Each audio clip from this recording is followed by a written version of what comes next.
Not bitter, just better. The all-new Everton podcast.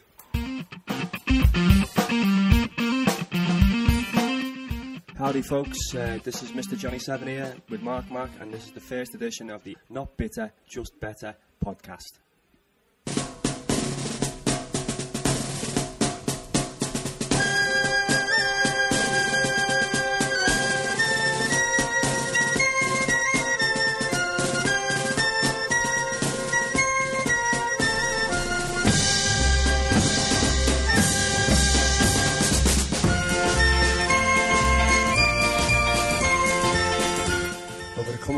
Months, years, whatever it might be, we will bring you news, previews, match reports, interviews and gossip. We'll talk a whole load of nonsense, but most of all discuss our love and sometimes downright frustration with the mighty Blues. Anyway, let's put these scripts away and let's talk Everton.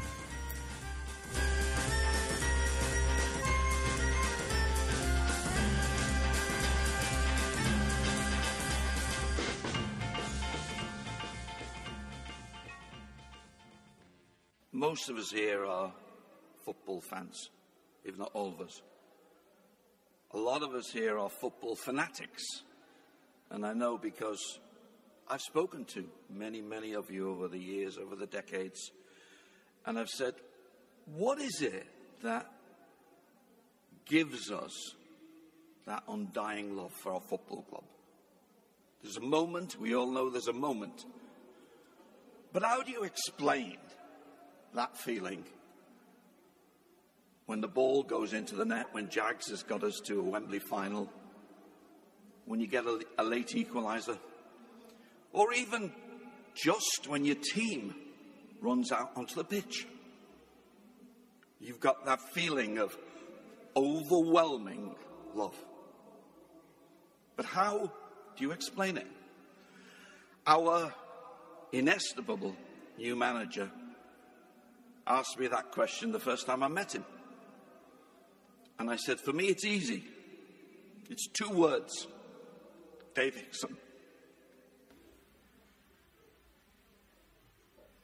That was Bill Kenwright talking about the late, great cannonball kid, Dave Hickson. Unfortunately, at our age, we never got a chance to see Dave play. But obviously, we've all seen the footage. And to me, he looked like a cross between Duncan Ferguson, Andy Gray, every hard man that you've ever seen. I mean, the man just looked invincible on the footage I've seen. It was only the semi-final against Liverpool that was the last time I saw Dave in person. And even then, when I shook his hand, he still had the handshake of a 20-year-old man. His grip was unbelievable. I mean, I don't know what your thoughts are, John. I don't know if you had any meetings with Dave at all. No, I never actually met the man in person. I just, obviously, 20 years as a season ticket holder, saw him around the grounds. He was everybody spoke very highly of him. Just utter legend, true legend. Very sad day. Rest in peace, Dave Hickson. Yeah, I mean, I'm just glad he got the 2 send-off he deserved. I think the club have been brilliant with what they've done for him. And as you said as well, rest in peace, Dave. You'll be missed, mate. Okay, going from Dave, obviously, past Everton forward, there's been a lot of speculation lately about Jelavic and whether he's going to be here next season or not. We've had quite a lot of people contacting us on the Facebook page, facebook.com, EFC, Not Bitter, Just Better. And while me and Mark, I think we both we'd like to see Jelavic stay on next season. My opinion is, like, the class that he showed in the first season, that just doesn't just go away, does it? So give him a chance. Give him a full pre-season, and let's see. Mark, your thoughts? Yeah, I mean, I'm going to say mine, really. I mean, you saw him in that first season. Every time he hit the ball, he scored. And, you know, once or twice, you could put that down as a fluke. But the lad was scoring, you know, goal after goal, game after game. So you can't really say that's a fluke. Last year, I think, we were there in the Gladys, we were watching him. You could tell he was just trying too hard. The whole thing, I think, got a bit too on top of him. His work rate was spot on. He was running the channels. He was doing all the right stuff. But it was just, what I thought he was doing was taking an extra touch once too many, instead of just hitting them first time like he was in the first season. I mean, I think he'll come good again. I don't want to see him leave. And if the money they're talking about, 5-6 million, there's no way we're going to get anyone of the same quality, and definitely not of a better quality, I don't think, for that sort of money.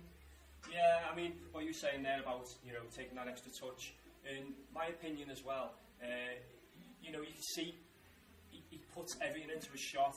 Every shot he takes, he falls over afterwards. It's a player without confidence. He's trying too hard. Yeah, and 5 or 6 million, you know that form of the first season, you wouldn't be able to buy that for 20 million. So I'd say give him a go. The thing that worries me though is the rumours. You know, if maybe Martinez has seen him in training and he's not showing it in training as well. So, but give him until next transfer window in January, at least. You know, get someone else. Bit of pressure there from Kone as well. So, you know, it's class. Give him a go. That's it. I mean, I think he deserves the chance to start off a new partnership, maybe with Kone if Martinez wants to go 2 up top. You know, he's earned the right to do that, I think. And at the end of the day, if you're a striker and you're not doing it for Everton, the first people to tell you will be the fans. You get the Gladys on your back, you get the rest of the ground on your back, and he's never had that. You know, the Gladys still love him, the Gladys still sing his name every game, so there's still a place at the club for him as far as I'm concerned. So I think what we should do is, you know, give him a chance. Kone take a bit of pressure off. He's got the number 9 shirt, so that should take a bit of pressure off Jelavic, and hopefully we'll see the best of him again. Yeah, do you think about that? You know, Kone's got the number 9 shirt. Do you think that's what is fueling all these rumours? You know, number 9. You know, he's coming in. He thinks he's the, you know, number 1 choice forward. So do you think the squad numbers don't mean anything these days? Well, it's a big shirt to fill, you know. The Everton number 9 is the iconic shirt of the club. I mean, you look back over the people who've worn it in the past. You know, your Duncan Ferguson's, your Bob Latchford's. You know, it's a big shirt to fill. So I think that's what's you know sparking these rumours about Kone being first choice. Me, I don't know. I mean, I saw the lad at Wigan last year. You know, he looked lively. He tore us apart a couple of times, but is he an Everton number 9? Has he done enough to justify that? I mean, we're not going to know, are we, till he's been given a chance? So, but as you say, I think, you know, squad numbers aren't what they used to be. So, does the number 9 mean he's first choice, or does it mean that? Or, we don't know, do we? We haven't seen him yet, so it could be that it's the 2 of them will play up front. Saying that though, he was number 2 at Wigan, so 13 goals for the right back's not too bad, is it? Well, it's better than Tony Hibbert anyway. Kone who's come in, and the other signings, we've got Joel Robles, a very highly rated young goalie. We've got Alcaraz, strong, influential, reliable centre-back by the looks of things. This wonder kid, who's going to be the best Gerrard on Merseyside bar none. Who else? Well, and Kone, that's Kone. the 4 we've brought in. So I mean, do you want to know what my main problem is with these players that we're getting at the minute? Saying the names, maybe? Exactly, yeah. Can we not buy someone with a normal name? I mean, how'd you say Gerrard's second name? Delefeu. Delefeu. Don't know. I'm sure the back of the Gladys Streeters will come up with an interesting way of saying it pretty soon. When I first heard we'd signed him, I thought we were getting some big fat French actor. I thought I was waiting for Gerard Depardieu to rock off, like. Yeah, he'd have a bit of a presence up front anyway, wouldn't he? We signed Conor Grant. That's a normal name-ish. Well, yeah, I suppose. Yeah, I'll give you that one. We already had him now, though, so it doesn't really count, does it? Probably not. Well, talking about the signings, and you know, there's 2 attacking signings really, and do you think the other 2 will be just squad players, or can you see them coming in? You know, the number 1 shirt for Robles, again, squad numbers, you know, and Muck has been number 1 for years. But do you think he'll push Howard? I actually do. I mean, I think it's something Timmy's needed for a while in goal there. I think he's never really in Mucke had any true competition, and you know, I think he's sort of been able to, I wouldn't say, you know, take it easy, but obviously be assured that he's going to be, if he's fit, he's going to play. Yeah, he's a really, really good signing for Everton, Tim Howard, over the years. The odd mistake here and there, and maybe, you know, if Robles is really as good as people think, then that will push him and make him keep on his toes. Alcaraz, you know, talking about him as, you know, a third centre back with Distan and Jagielka. Can you see us going with 3 centre backs? Well, I mean, from what I know, I mean, I was talking to a Wigan fan the other day, and he basically said, you know, Alcaraz is a really good player. You know, he's not the quickest, but he reads the game well. He's hard, likes to tackle, but the problem you have with him is keeping him fit. Now, you know, we've had a history at Everton of players who are difficult to keep fit, so we know what that's like. I mean, we've seen Morales last season, you know, the likes of Sahar and stuff in the past, and you know how frustrating that can be when we're not getting these players out on the pitch. But Martinez has had them before, so he must know that he must think that he can keep him fit or get him fit, and he must think that he's going to be able to do a job for us. So, you know, as a squad player, he didn't cost anything. So yeah, exactly. Yeah. There's no real risk in it, is there? So let's just, like Martinez himself, let's give the lad a chance, see what he can do, and if he comes in, gets, you know, 15-20 games this season, he's solid. We haven't paid a fee for him. It's a good signing as far as I'm concerned. Yeah, so that covers 3 of them. What about Gerrard then? Go on, have a go. Gerrard, well, have a go with second. No, I think I'm just going to call him Jerry. I think I'll go along the Billy Letinov route and just call him Jerry or something, I think, because it's a toughie, that surname. It's a proper toughie. But again, I'd be lying if I said I knew much about him other than, you know, he's come to Barcelona youth. No, he can't be bad, can he? Let's face it. Well, you wouldn't think so, would you? I mean, I know Barcelona think highly of him as well. I don't think they're seeing this as a low move to try and get rid of him, to put him in the shop window. I think they want to see him out there at a club who plays good, attractive football like themselves, in a decent league. They want him at a club where he'll get games because they want to toughen him up and get him playing for the Barcelona first team. Now, you've got to be a decent player to be thought of in that regard, I think. So again, I'm looking forward to it. Yeah, I mean, even if a player like that, you know, if they can like alternate maybe with Morales and keep Morales on his toes as well, you know, like an attacking midfielder. Definitely need someone who can excite the crowd, because when Morales was on form last season, which wasn't as often as it should have been really, the fans loved him straight away. We just need more of it, don't we? So, you know, kid from Barcelona, he's got to get people excited. So I'm looking forward to seeing him. In the long term, though, my only worry with this deal is, you know, a season-long loan. What do we really get out of it? You know, we might get some good performances this year, but are we on a bit of a hiding to nothing? I mean, as far as I know from the deal, we haven't got an agreed price at the end of it if we want to buy him. So, if he's brilliant all season, he goes back to Barcelona and we never see him again. And if he's rubbish all season, then we don't want him. So I don't really.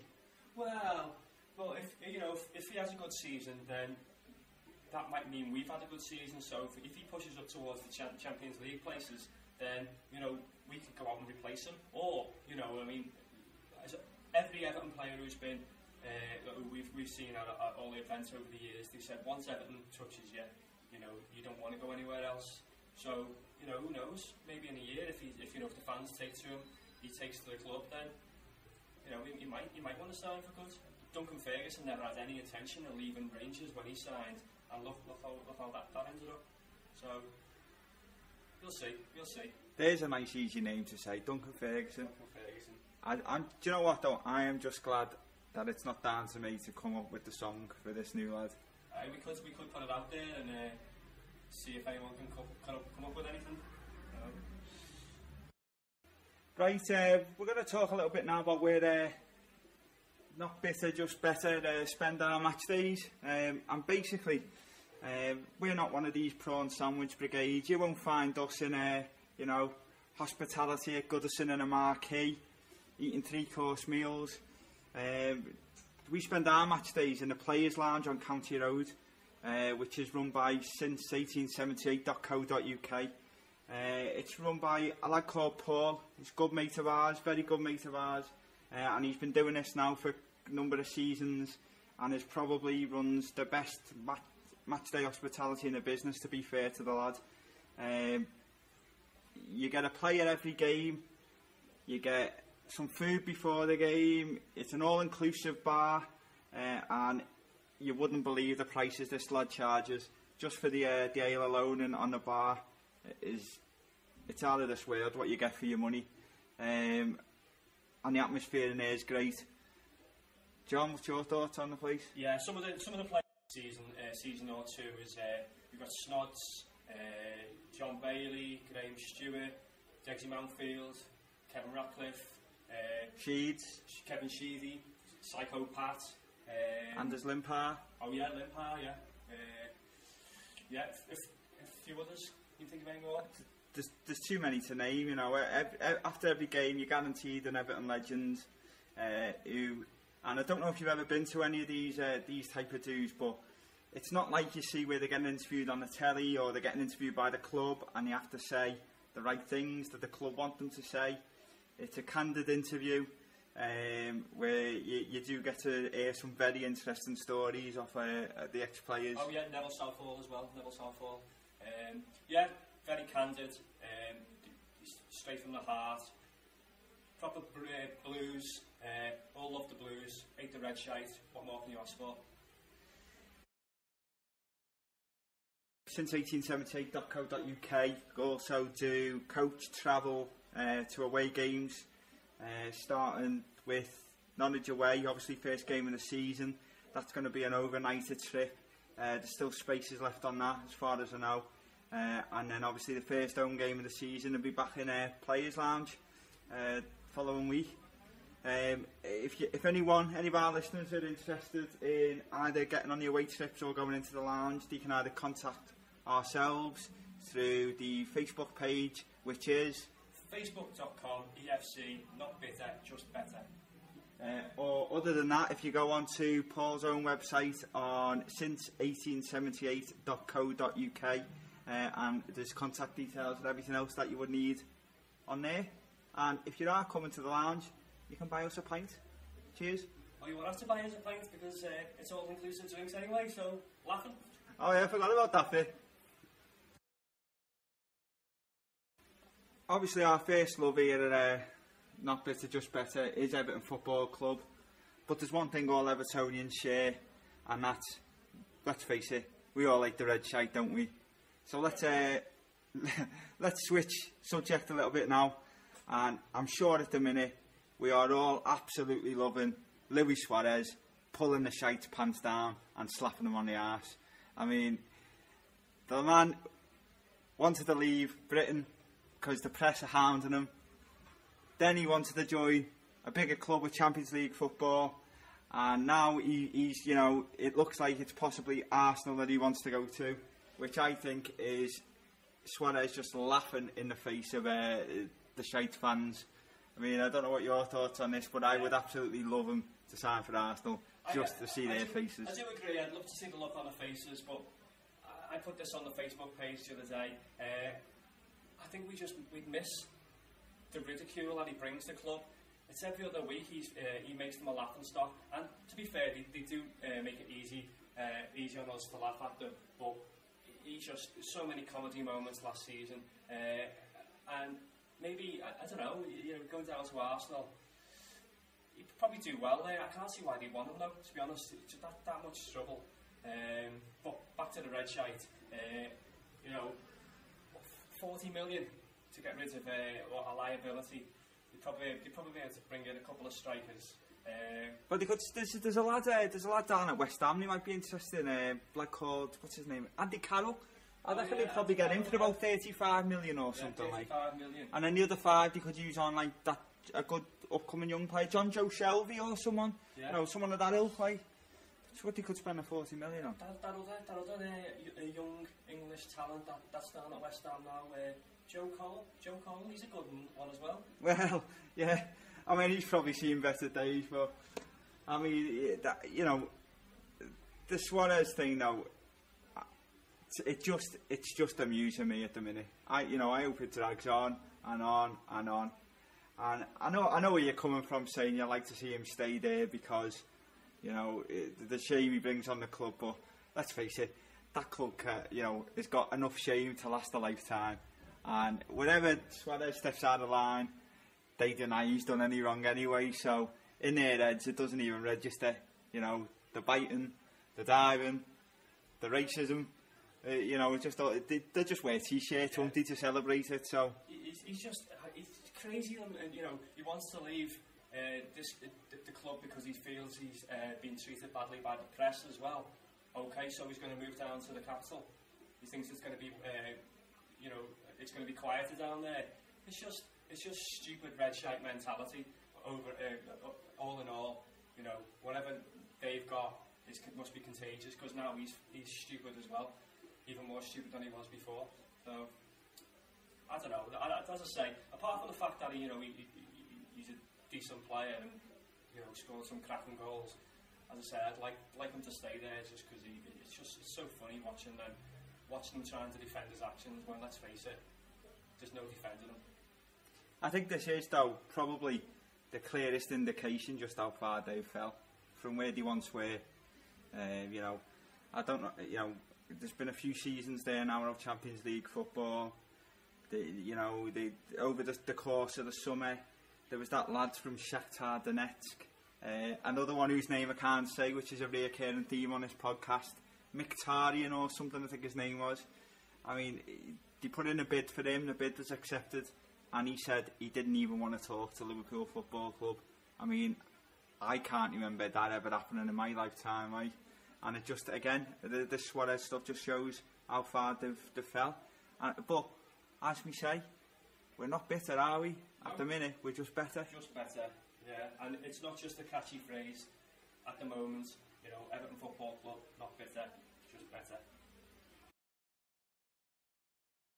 We're just about drawing to the end of our first Not Bitter, Just Better podcast. And what we're going to like to finish on every week is a bit of a reoccurring theme that we do, and that's to induct an ex-Everton legend into the Not Bitter, Just Better Hall of Fame. And I suppose the choices made for us this week, there can be no other than the late great Dave Hickson. So a bit of a celebration really of Dave Hickson's career. The man was born the 30th of October 1929, not, as some people think, on Merseyside, but actually in Salford in Manchester. He started his career playing youth football at Ellesmere Port before signing for the Blues in 1948.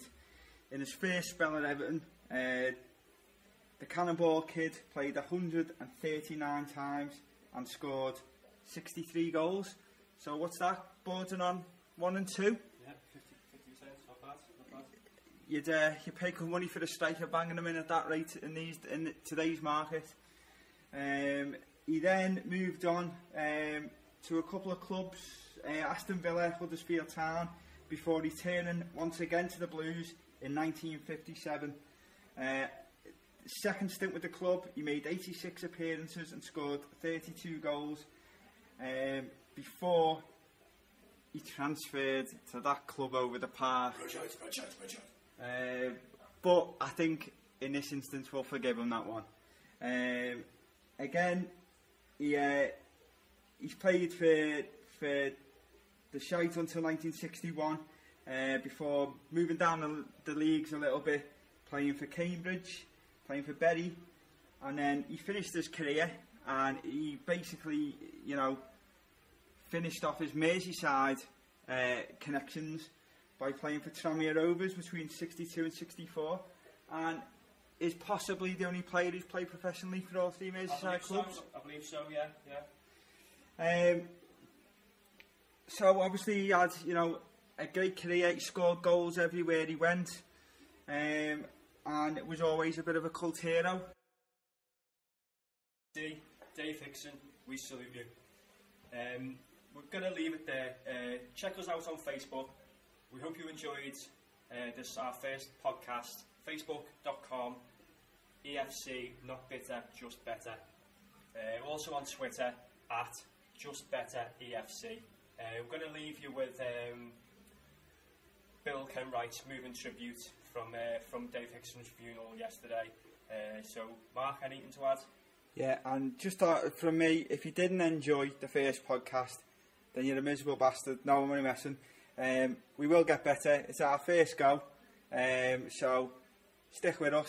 I'm sure we'll talk a load of crap in the future, but we should also have quite... Come talk crap with us. Just post us any questions, anything like that on Facebook or Twitter, and we'll start trying to get a conversation going with you as well as us two sat here. But as John said there, you know, we're looking to get your participation, and if there's anything you want us to talk about, let us know.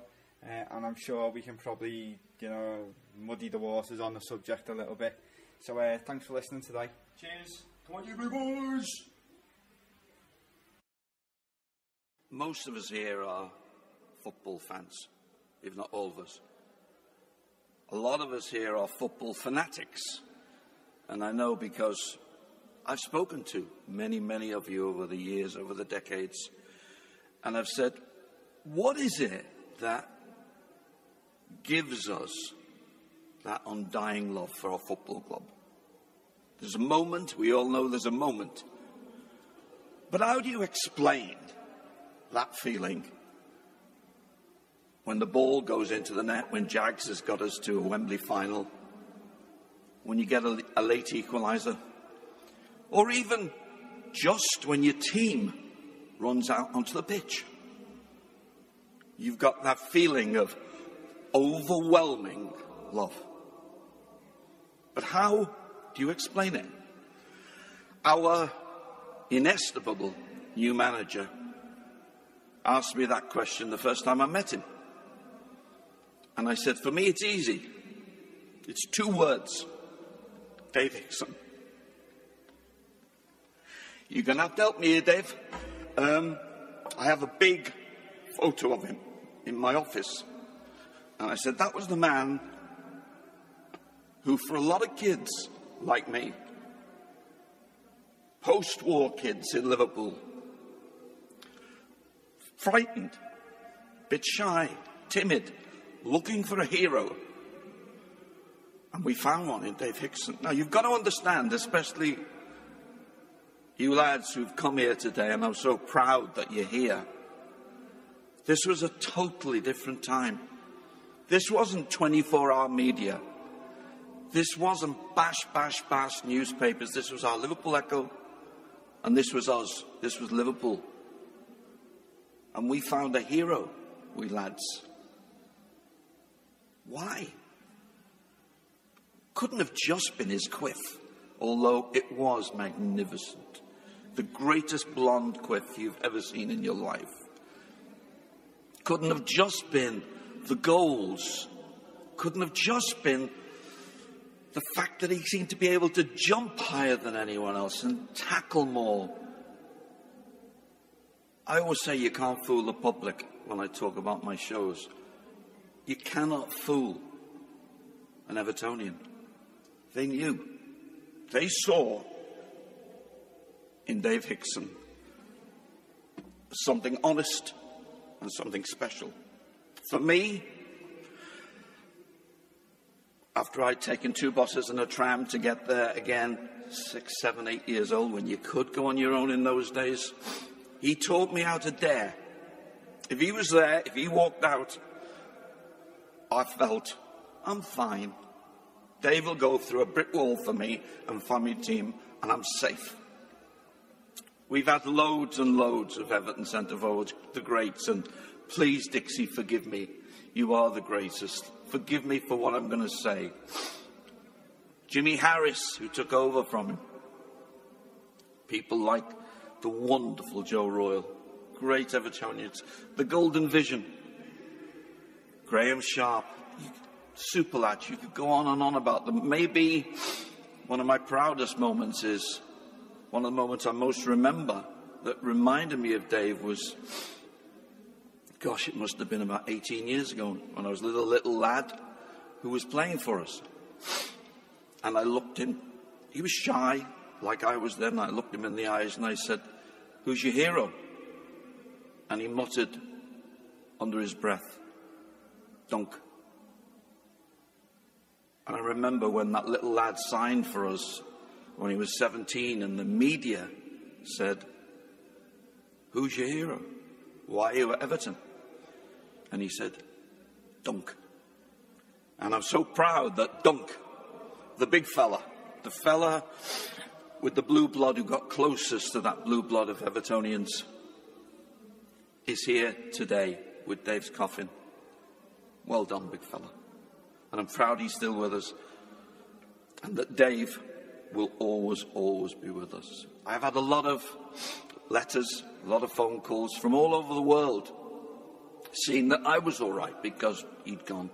And loads of them mentioned that fantastic Manchester United game, which was so brilliantly brought back to life there. What I remember about the Manchester United game, the moment when the whole game changed was, he didn't come out for the second half. He came out 3 or 4 minutes later. And it was liniment. He had liniment that was covered in blood. And it was the kind of gash that would be on the 9 o'clock news all over the world today. It wasn't a cut, it was a gash. And we were all looking at the touchline because we just were so desperate to have him back. And in one moment, he took that liniment and he threw it on the ground. And the cheer was bigger than if he'd scored the winner, because he was back. He came on, he scored the winner, and if he was partly in our history books from that moment, he was forever in our history books.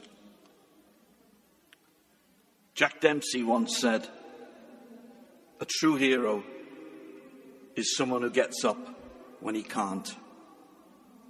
Dave got up when he couldn't.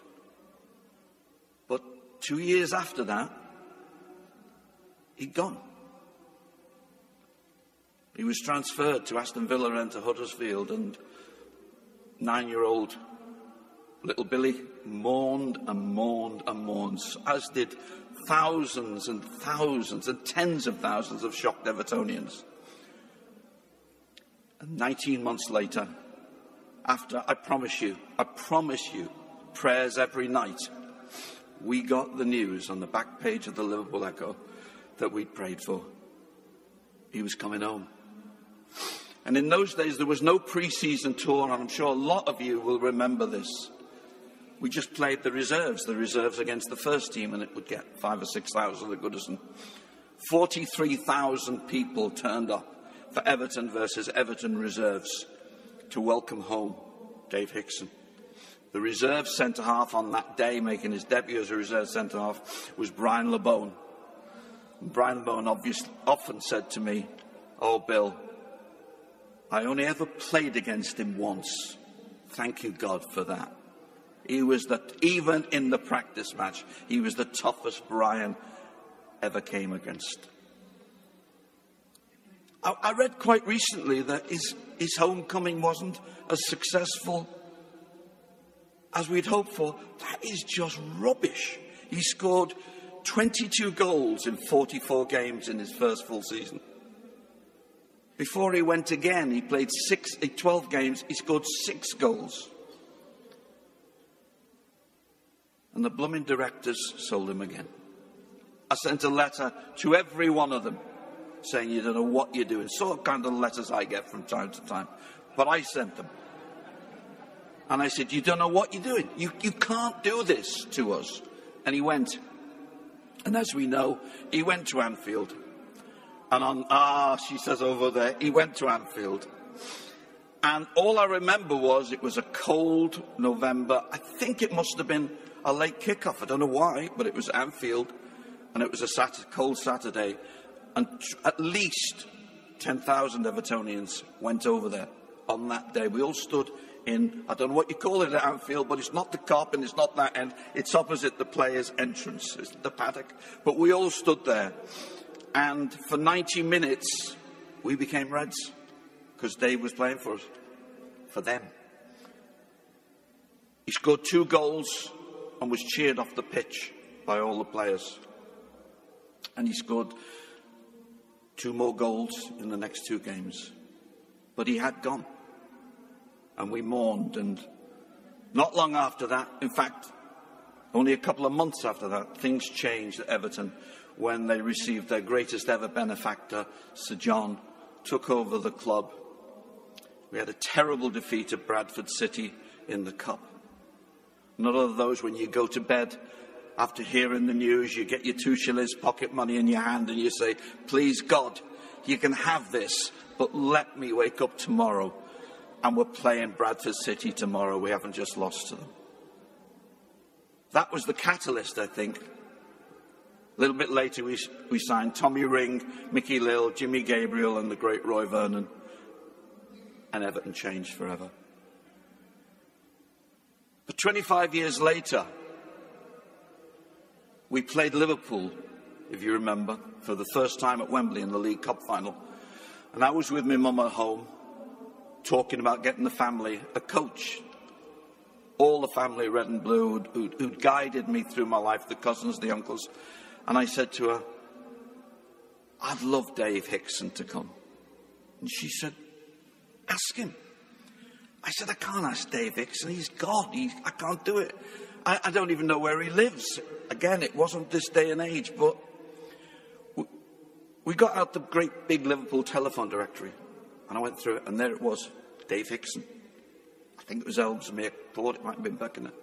And I dialed, and I was so frightened and nervous.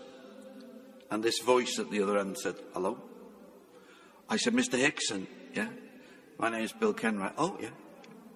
And I said, as you know, we're playing the Reds at Wembley in 10 days. I wonder if you'd come. And he said, what do you mean? I said, well, I'm taking my family down on a coach. I wonder if you'd join us. And he said, can I bring Pat? And I said, of course you can. I didn't know Pat was. I said, bring who you like, but will you come? And he came. And I spent time with him. And he just sat at the back of the coach. And he talked, and he was grateful and gracious, but so quiet. And the coach came into the Wembley car park. And this is one of my abiding Everton memories. You know what Evertonians are like at Wembley. We love it. We love it, Roberto. We love it. The coach stopped. And we all got out. And Dave just got out with the rest of us. And I swear to you, within 30 seconds, there were hundreds of Evertonians round the coach. Some of them picking up their kids and saying, Davy, he's David. He was named after you. And David was in shock, crying.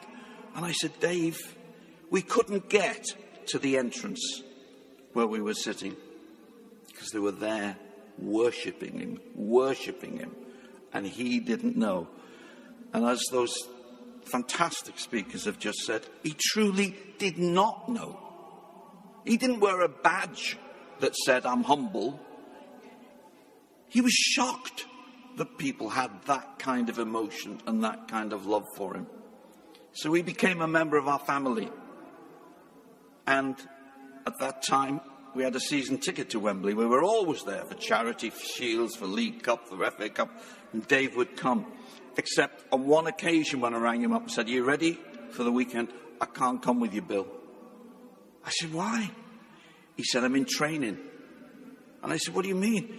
He said, well, the legends are going to play a 20-minute game, Everton versus Liverpool, before the game. And I've not stopped training for the last 3 weeks because I might get picked. And I said, Dave, you can still come. No, I've got to train. And he did get picked. And I have to tell you, that moment when Dave Hickson walked onto the Wembley turf, with that quiff still intact, I was a kid again. I was 7 years old again in the boys' band, and he was 23 again, and the biggest football star in the history of the world to me. As has just been said, 18 years ago I made the phone call and I said, Dave, will you come home? He didn't quite know what I meant, and I said, will you come and work with us at Everton? Will you be our host? He really was dumbstruck at that time, but he came home. We got him a blazer, we put his badge on him, and he became our ambassador. And as you know, as the years went on, he became very ill. But he would come through that tunnel no matter what. Hail, snow, racked with pain, with flu. He had to be there. Why?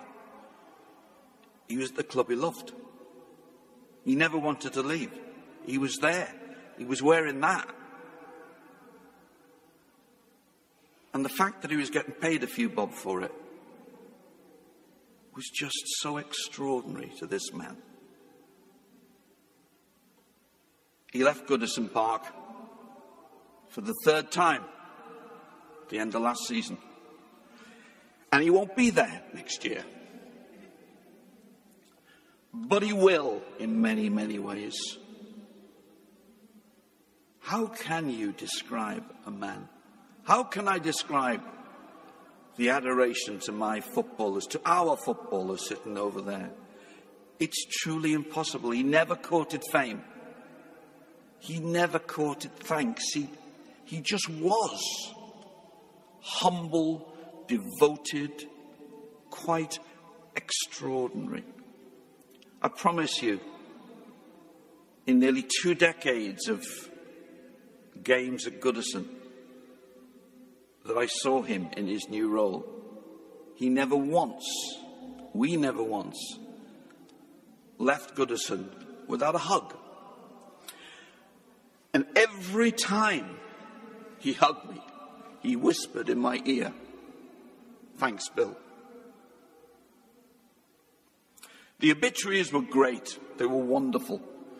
But the one that was special to me was 3 days after the rest of the obituaries.